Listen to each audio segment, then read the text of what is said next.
السلام عليكم ورحمة الله وبركاته. إن الحمد لله نحمده ونستعينه ونستغفره ونعوذ بالله من شرور أنفسنا ومن سيئات أعمالنا. من يهده الله فلا مضل له ومن يضلل فلا هادي له، وأشهد أن لا إله إلا الله وحده لا شريك له، وأشهد أن محمدا عبده ورسوله. أما بعد،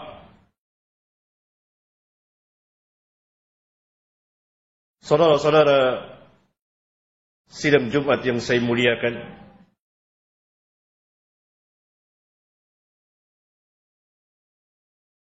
Allah Subhanahu wa ta'ala berfirman kepada nabinya yang mulia, yaitu di dalam surat Al-Muzammil. Bismillahirrahmanirrahim.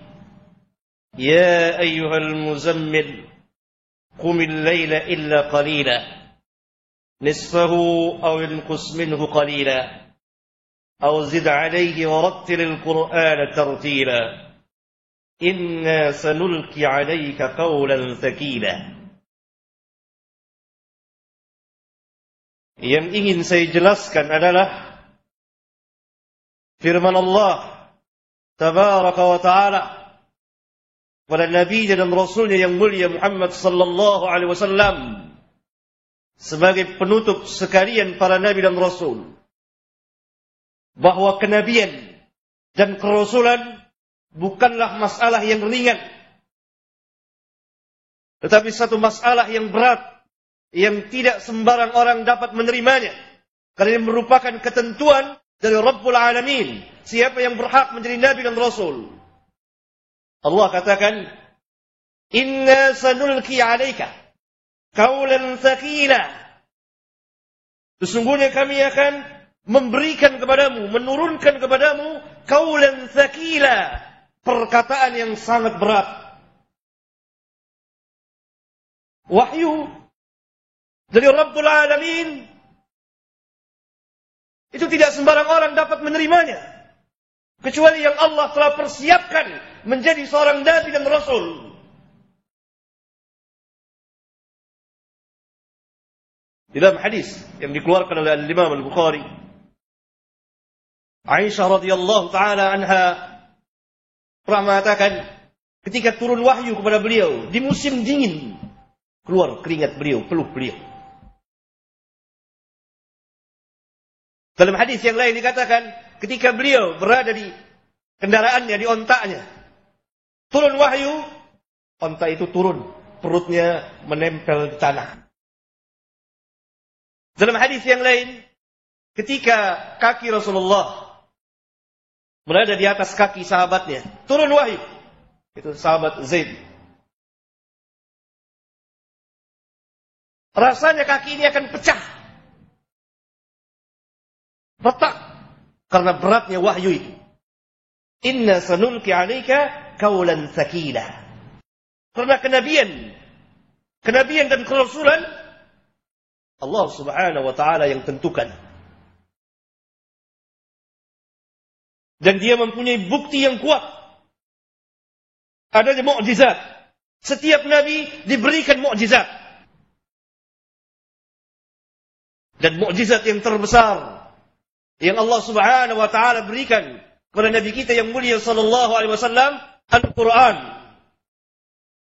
Dan beliau sebagai penutup sekalian para nabi dan rasul. Allah Subhanahu wa ta'ala telah menegaskan kepada kita, Ma kana Muhammadun aba ahadin min rijalikum walakin Rasulullah wa khataman nabiyyin wa kana Allah bikulli syai'in alima. Muhammad bukanlah bapa dari salah seorang laki-laki di antara kamu. Akan tetapi dia adalah seorang rasul Rasulullah, utusan Allah, wa khataman nabiyyin, dan penutup sekalian para nabi. Kalau kenabian telah ditutup, apalagi kerasulan. Karena derajat kerasulan lebih tinggi dari derajat kenabian. Ini ayat yang sharih, yang tegas, yang merupakan akidah yang sangat besar bagi setiap muslim. Pembeda antara iman dan kufur. Meyakini bahwa Rasulullah sallallahu alaihi wasallam khataman nabiyyin. Tidak ada nabi lagi setelah beliau. Siapa saja yang mengaku atau diakui dirinya sebagai seorang nabi, apalagi rasul, maka dia keluar dari Islam dan bukan dari kalangan kaum muslimin. Tidak masuk dalam keluarga kaum muslimin. Kufur. Dan wajib bagi pemerintahan Islam, bagi negeri-negeri Islam, bagi penguasa Islam untuk memerangi orang-orang yang mengaku dirinya sebagai nabi dan rasul dan diakui sebagai nabi dan rasul. Diperintah untuk bertobat sebagaimana Abu Bakar As-Siddiq, As-Siddiqul Akbar, telah memerangi Musailamah Al-Kadzdzab ketika Musailamah Al-Kadzdzab mengaku dirinya sebagai rasul. Ini akidah yang sangat besar, termasuk bagian dari keimanan kita kepada Rasulullah sallallahu alaihi wasallam. Selain kita imani beliau sebagai seorang nabi dan rasul, kita mengimani beliau bahwa beliau adalah khataman nabiyyin, penutup sekalian para nabi dan rasul. Tidak ada nabi lagi setelah beliau. Siapa yang mengangkat seseorang menjadi nabi, maka dia membantah ayat Al-Quran Karim. أقول قولي هذا وأستغفر الله لي ولكم.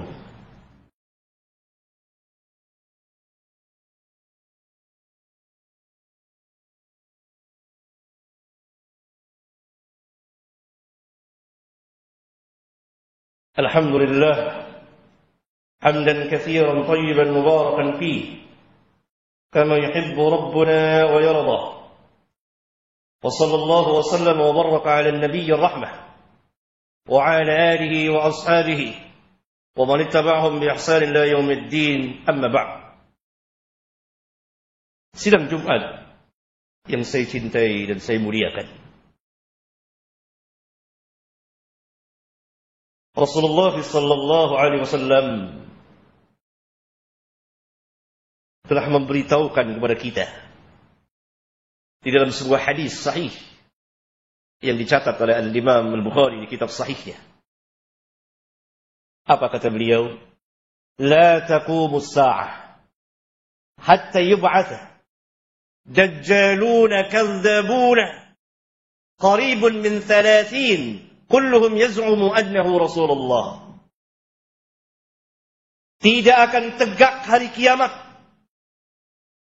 sampai munculnya, datangnya Dajjalun. Dajjal dalam bahasa Arab pembohong, pendusta atas nama agama, dengan bentuk jamak Dajjalun, para Dajjal, Kadzabun, Kadzab, para pembohong, pendusta atas nama agama Allah. Qaribun min 30, sebanyak 30 orang. Kulluhum, semuanya mereka, yaz'umu annahu Rasulullah, semuanya mereka mengaku sebagai utusan Allah. Patut kita ucapkan shadaqa Rasulullah sallallahu alaihi wasallam. Benarlah apa yang dikatakan Rasulullah sallallahu alaihi wasallam. Muncul satu demi satu. Pada zaman beliau muncul satu orang, Musailamah Al-Kadzdzab. Kemudian setelah beliau wafat diperangi oleh Abu Bakar As-Siddiq, As-Siddiqul Akbar. Oleh karena itu wajib bagi setiap penguasa muslim di negeri-negeri mereka memerangi, memberantas, mengkikis habis siapa saja yang mengaku dirinya sebagai nabi dan rasul dan para pengikutnya, kecuali mereka mau bertobat. Ini sikap yang diambil oleh Al-Khulafa Ar-Rasyidin Al-Mahdiyyin, Abu Bakar dan pengikut-pengikutnya, yang kita diperintah untuk berpegang dengan Al-Khulafa Ar-Rasyidin. Kemudian datang satu demi satu dan muncul